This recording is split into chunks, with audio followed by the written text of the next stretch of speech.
ఇప్పటిప్పట్లో ఇల్లు అవ్వదండి. శ్రావణ మాసం కంతా ఇల్లు ఇచ్చేస్తామన్నారు. ఇప్పుడు మీరు ఇల్లు అవ్వదు అంటే తర్వాత మంచి రోజులు కూడా లేవు. అలాగే నేను ఇంటి ఓనర్కి కూడా చెప్పుంచాను, మేము ఖాళీ చేసేస్తాము, కొత్త ఇంటికి వెళ్ళిపోతాము అని. అలాగే బ్యాంక్ ఈఎంఐలు కూడా ఎక్స్ట్రా కట్టాల్సి వస్తుంది.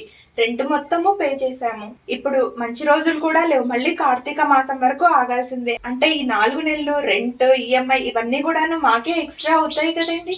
ఇల్లు చేతికొచ్చేలోపు చాలా మంది పరిస్థితి ఇలానే ఉంటుంది. కొత్తింటికి వెళ్ళాలి అని చాలా ఆశగా ఎదురు చూస్తూ ఉంటారు.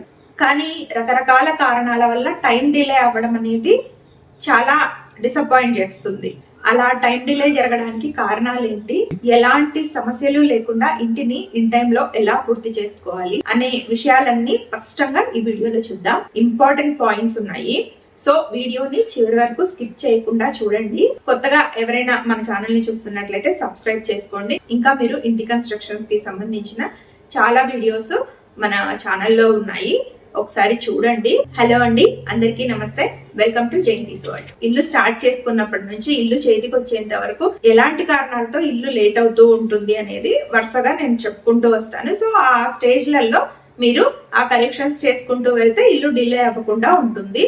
ఫస్ట్ వచ్చేసి మీరు ఇంటి ప్లాన్ చేసుకునేటప్పుడే ఆర్కిటెక్ట్ నుంచి కరెక్ట్ డిజైన్ అనేది తీసుకోవాల్సి ఉంటుంది. లేదంటే ఇంటిలో రకరకాల మార్పులు చేర్పులు చేసుకుంటూ మళ్ళీ దాన్ని రీడిజైన్ చేయాలి ఎవ్రీ టైం అంటే దానికోసం గాను మీకు టైం అనేది చాలా వేస్ట్ అయిపోతుంది. ఇంటి ప్లాన్ మీరు గీసుకున్న ఆర్కిటెక్ట్ దగ్గర గీయించుకున్నా కూడా ఎలాంటి క్వశ్చన్స్ రైస్ చేసుకుంటూ ప్లాన్ గీసుకోవాలి లేదంటే ఆర్కిటెక్ట్ దగ్గర అడగాలి అనేది మీకు క్లియర్ గా నేను ఒక వీడియో చేశాను. డిస్క్రిప్షన్ లో నేను లింక్ ఇస్తాను, వీడియోని కూడా చెక్ చేయండి. మీకు ఇంకా ఈజీ అవుతుంది ఇంటి ప్లాన్ గీసుకోవడానికి. మళ్ళీ రీడిజైన్ చేసుకునే ఛాన్సెస్ లేకుండా ఒకేసారి పక్కాగా అయిపోయేలాగా ఉంటుంది. ఒకసారి వీడియోని చెక్ చేయండి. చిన్న హౌసెస్ అయితే మీరు గీసుకోగలరు అనుకుంటే ఓకే, లేదు పెద్ద ఇల్లులు కట్టుకోవాలి అనుకున్నప్పుడు మీతో పాటు ఆర్కిటెక్ట్, ఇంజనీరు ఉండేలాగా హౌస్ ప్లాన్ గీసేలాగా మీరు ప్లాన్ చేసుకోండి. ఇందులో ఒక బెస్ట్ సజెషన్ ఏంటంటే మీతో పాటు ఆర్కిటెక్ట్, ఇంజనీర్, అలాగే కాంట్రాక్టర్, సైట్ సూపర్వైజర్ వీళ్ళందరూ కూడాను ఉండేలాగా ఒక వాట్సాప్ గ్రూప్ క్రియేట్ చేసుకోండి. దానివల్ల ఏ టైంకి ఎలాంటి ప్రాబ్లమ్స్ వస్తాయి, వాటిని ఎలా రెక్టిఫై చేసుకోవాలి అని మీకు టైం వేస్ట్ అవ్వకుండా వెంటనే రెక్టిఫై అవుతూ ఎప్పటికప్పుడు వచ్చే ప్రాబ్లమ్స్ ని ఓవర్కమ్ చేసుకోవచ్చు. అలాగే కన్స్ట్రక్షన్ అప్డేట్స్ ని కూడా రెగ్యులర్ గా మీరు వాచ్ చేసుకోవచ్చు. దీని వల్ల ఒకరి పని అయిన తర్వాత ఇంకొకరు చేయాలి, వాళ్ళకు కూడాను క్లారిటీ ఉంటుంది. కాబట్టి ఏ విషయంలో కూడాను ఎక్కడ డిలే జరగకుండా ప్లాన్ ని కరెక్ట్ గా ముందుకు తీసుకెళ్లొచ్చు. ఫస్ట్ మీరు కొన్న తర్వాత సైట్ డాక్యుమెంట్స్ కానీ సాయిల్ టెస్ట్ గురించి కానీ మీకు క్లియర్ గా వాటి గురించి కూడా వీడియో చేశాను, మన ఛానల్లో ఉంది, చూడండి. మీకు వాటి వల్ల కూడా మళ్ళీ ప్రాబ్లమ్స్ రాకుండా ఒకేసారి ఎలా పర్ఫెక్ట్ గా చేసుకోవాలనేది కూడా మీకు ఐడియా వస్తుంది. హౌస్ మన చేతికి రావడానికి లేట్ అవ్వడానికి ఇంకో కారణం ఏంటంటే అప్రూవల్స్ లేట్ గా రావడం. గ్రామ పంచాయతీ లేక మున్సిపాలిటీ లిమిట్స్ లో ఉండేటువంటి అప్రూవల్స్ ఏవైతే ఉంటాయో ఆ డాక్యుమెంట్స్ ని మీరు పక్కాగా రెడీ చేసుకోండి. పట్టా, ఇంటి పర్మిట్, ప్లాన్ అప్రూవల్ ఇవన్నీ కూడాను మీరు ఇల్లు స్టార్ట్ చేసే ముందే పర్మిషన్స్ అన్ని తీసుకున్నట్లయితే మీకు కనీసం 2 నుంచి 3 నెలల వరకు మీకు టైం సేవ్ అవుతుంది. ఒకసారి మీరు అనుమతులు తీసుకున్న తర్వాత వాటికి ఏమైనా ఎక్స్పైరీ డేట్స్ ఉన్నాయా లేదా అనేది చెక్ చేసుకోండి. ఒకవేళ ఎక్స్పైరీ డేట్స్ ఉన్నాయంటే ఫోన్ లో ఏ డేట్ ఎక్స్పైరీ డేట్ ఉంది అనేది మీరు రిమైండర్ పెట్టుకున్నట్లయితే మీకు ఆ టైంకి మళ్ళీ అప్రూవల్స్ తీసుకోవాలా లేదా అనేది ఒక క్లారిటీ ఉంటుంది. ఎక్స్పైరీ డేట్ అయిపోయింది అంటే మళ్ళీ మీరు కొత్త అప్రూవల్స్ తీసుకోవాలంటే time waste, money waste. So మీరు రిమైండర్ పెట్టుకున్నారంటే ఈజీగా ఉంటుంది. థర్డ్ ప్రాబ్లం ఏంటంటే డబ్బు విషయంలో ఎలాంటి సమస్యలు వస్తాయంటే చాలా మంది బ్యాంక్ లోన్స్ తీసుకుంటారు కదా. లోన్ ప్రాసెసింగ్ అనేది ఇల్లు కట్టే ముందే మీరు స్టార్ట్ చేసుకోవాలి. లోన్స్ రావడం లేట్ అయిందంటే టైం చాలా డిలే అవుతుంది. ఇంటి పైన పెట్టే ఖర్చు మీరు అంచనా వేసుకున్న దానికన్నా ఎక్కువైతే మనీ అడ్జస్ట్ అవ్వకపోతే టైం డిలే అవుతుంది. కాబట్టి ముందే మన దగ్గర ఒక 10 to 15% అమౌంట్ ఎక్కువగా ఉన్నట్లయితే టైం వేస్ట్ అవ్వకుండా టైంని సేవ్ చేసుకోవచ్చు. డబ్బును ఎప్పుడైనా సరే మీరు స్టేజ్ వైజ్ గా అంచనా వేసుకోవాలి. మొత్తం హౌస్ కి ఎంత అవుతుంది అనే ప్లాన్ కాకుండా స్టేజ్ వైజ్ గా మీరు డివైడ్ చేసుకున్నారంటే మీకు అంచనా వేసుకోవడం అనేది ఈజీగా ఉంటుంది. అంటే ఫౌండేషన్ కి ఎంత అవుతుంది, స్లాబ్ వేసినప్పుడు ఎంత అవుతుంది, ఇంటీరియర్ కి ఎంత అవుతుంది, ఇలా స్టేజ్ వైజ్ గా మీరు డివైడ్ చేసుకున్నట్లయితే ఈజీ. ముఖ్యంగా చాలా మంది కాంట్రాక్టర్ కి డబ్బు ఉంది కదా అని చెప్పేసి ఒకేసారి అడ్వాన్స్ మొత్తం పే చేస్తారు. ఇది చాలా డేంజర్ అండి. ఇలా చేయడం వల్ల మీకు మెయిన్ టైం డిలే అయ్యి పనులన్నీ వాయిదా అయిపోతాయి. సో స్టేజ్ వైజ్ గానే అమౌంట్ ని కూడా మీరు పే చేసుకుంటే మీ పనులు కూడా కరెక్ట్ గా టయానికి అవుతూ ఉంటాయి అన్నమాట. మీరు కాంట్రాక్టర్ ని సెలెక్ట్ చేసుకునేటప్పుడు వాళ్ళ ప్రాజెక్ట్ డీటెయిల్స్ అడిగి తెలుసుకోండి, తప్పేం లేదు. ఏదైనా సరే తర్వాత మనం సఫర్ అవ్వకుండా ఫుల్ డీటెయిల్స్ తీసుకుంటే, ఏదైనా అంత్యనిష్ఠూరం కంటే ఆదినిష్ఠూరం మేలంటారు కదా, అది ఫాలో అవ్వడం మంచిది. అగ్రిమెంట్ కూడా కరెక్ట్ గా ఉండాలి. అందులో terms, payments, schedule, time limit అన్ని ఉండేలాగా చూసుకోండి. కాంట్రాక్టర్ కి అడ్వాన్స్ ఇవ్వడం కూడా అగ్రిమెంట్ లో ఉండేలాగా చూసుకోండి. మీకు హౌస్ పూర్తయ్యేంత వరకు ఏ ప్రాబ్లమ్స్ ఉండకూడదు అంటే ఇద్దరి మధ్యలో ట్రాన్స్పరెన్సీ అనేది చాలా ఇంపార్టెంట్. 4వ సమస్య ఏంటంటే మెటీరియల్ అనేది ఎప్పటికప్పుడు మీకు అయిపోతుందా లేదా అనేది చెక్ చేసుకుంటూ, ఒకవేళ మెటీరియల్ లేకపోతే ఎప్పటికప్పుడు బుక్ చేసుకుంటూ రెడీగా అవైలబిలిటీ ఉండేలాగా చూసుకుంటూ ఉండండి. పని ఆగకుండా జరగాలంటే కనీసము బేసిక్ మెటీరియల్ అయినా సరే రెడీగా ఉండాలి. అంటే ఇసుక, సిమెంట్, వాటర్, ఐరన్ ఇలాంటివి. అంటే మీకు కనీసం మినిమం జరిగే వర్క్ అయినా సరే ఆగకుండా మీకు వర్క్ అనేది కంటిన్యూ అవుతూ ఉంటుంది. ఈ మెటీరియల్ కాస్ట్ అనేది ఎప్పటికప్పుడు మార్కెట్ ప్రైస్ ని బట్టి ప్రైస్ అనేది ఫ్లక్చుయేట్ అవుతూ ఉంటుంది. కాబట్టి ఎప్పటికప్పుడు మీరు స్టాక్ ని చెక్ చేసుకుంటూ ఏం కావాలి, ఎంత స్టాక్ అవసరం అవుతుంది అనేది ముందే మీరు లోకల్లో డీలర్స్ ఉంటారు కదా, వాళ్ళ దగ్గర నుంచి అయినా సరే మాట్లాడుకొని, ఆల్టర్నేటివ్ డీలర్స్ ని కూడా పెట్టుకోండి. వాళ్ళ నుంచి మాట్లాడుకొని ఎప్పటికప్పుడు మీకు స్టాక్ అందేలాగా చూసుకోండి.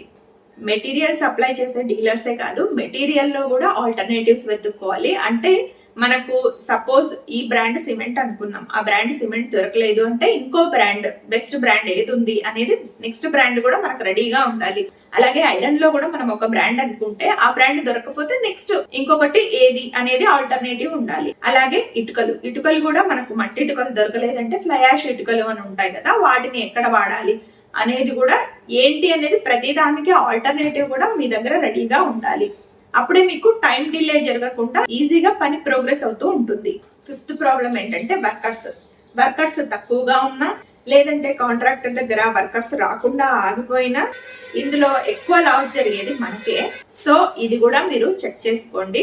పని ఆగకూడదు అని అంటే ఒకరిద్దరితో పనిని నడిపించడం కాదు, ఆ పనికి కరెక్ట్ గా వర్కర్స్ ఉన్నారా లేదా అనేది కూడా చూసుకోవాలి. తర్వాత ఇల్లు డిలే అవ్వడానికి వచ్చే సమస్య ఏంటంటే వాతావరణం. కొన్ని ముఖ్యమైన పనులు ఏవైతే ఉంటాయో అవి వర్షాకాలం లేకుండా ఉండేలాగా ప్లాన్ చేసుకోండి. అంటే సపోజ్ ఫౌండేషన్ గానీ, స్లాబ్ గానీ ఇలాంటివి అన్నమాట. ఇలాంటి వర్షాకాలం టైం కాకుండా మిగతా టైంలో ప్లాన్ చేసుకుంటే పని అనేది ఈజీగా అయిపోతుంది. కొన్నిసార్లు ఏమవుతుందంటే ఫౌండేషన్ వేయడంలో కానీ, స్లాబ్ వేయడంలో కానీ మొత్తం మెటీరియల్ అంతా రెడీ చేసుకొని వర్కర్స్ అందరినీ రెడీ చేసుకున్న తర్వాత క్లైమేట్ చేంజెస్ జరుగుతాయి. సో వర్షం వచ్చేలా ఉంది అన్నా కూడా ఇవి వేయలేము. మళ్ళీ రేపు వేద్దాంలే, ఎల్లుండి వేద్దాంలే, అలా టైం డిలే జరుగుతూనే ఉంటుందన్నమాట. సో ఇలాంటి పనులు వర్షాకాలంలో లేకుండా మిగతా టైంలో వచ్చేలాగా మీరు ప్లాన్ చేసుకుంటే ఈజీగా ఉంటుంది.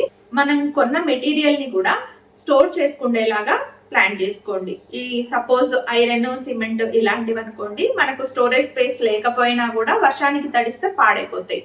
సో స్టోరేజ్ స్పేస్ కూడా కంపల్సరీగా ఉండాలి. సో క్లైమేట్ అనేది చాలా ఇంపార్టెంట్. నెక్స్ట్ ప్రాబ్లం ఏంటంటే ఇరుగు పొరుగు సమస్యలు. మన ఇంటి ప్లేస్ కి యాక్సెస్ రోడ్ అవైలబిలిటీ ఇరుగు పొరుగు ఇళ్ళ నుంచే ఉంది అనుకోండి, సో వాళ్ళ నుంచి కూడా ప్రాబ్లమ్స్ లేకుండా చూసుకోవాల్సి ఉంటుంది. ఇంకా కొన్ని లోకల్ ఫ్యాక్టర్స్ ని కూడా మనం కన్సిడర్ చేసుకోవాల్సి ఉంటుంది. సపోజ్ ఎలక్ట్రిసిటీ గానీ, వాటర్ సప్లై గానీ ఇలాంటివన్నీ కూడా కొన్ని ప్రీ అరేంజ్ చేసుకోవాల్సి ఉంటుంది. వీటి వల్ల కూడా హౌస్ టైంకి అయిపోకుండా డిలే జరుగుతూ ఉంటుంది అన్నమాట. తర్వాత ఇల్లు మీకు తొందరగా అయిపోవాలంటే ప్రతి స్టేజ్ లో కూడాను ఇంటిని మీరు ఇన్స్పెక్ట్ చేసుకోవాల్సి ఉంటుంది.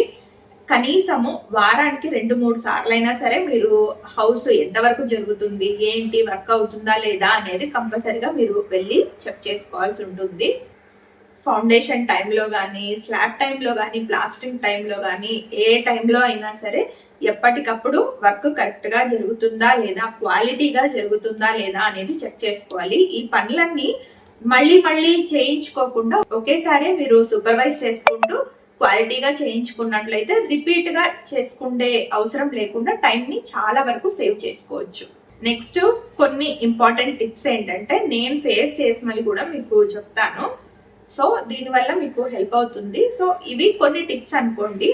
ఇప్పుడు నేను చెప్పబోయేవన్నీ కూడాను మీరు ఇల్లు కట్టే టైంలోనే చూసుకోండి.